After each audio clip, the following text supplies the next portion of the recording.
How to disable developer mode on any Android. Hi everyone, welcome back to our channel.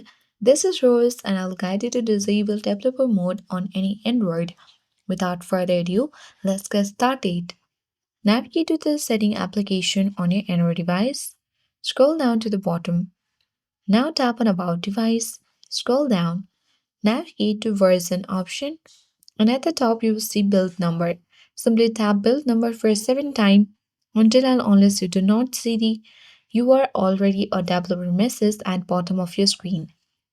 Simply hit back to the setting bar, tap on additional settings. Scroll down and here you will see developer options.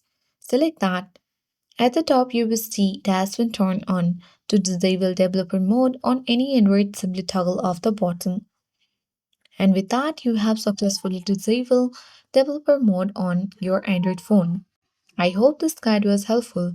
If it was, don't forget to like, share, and comment.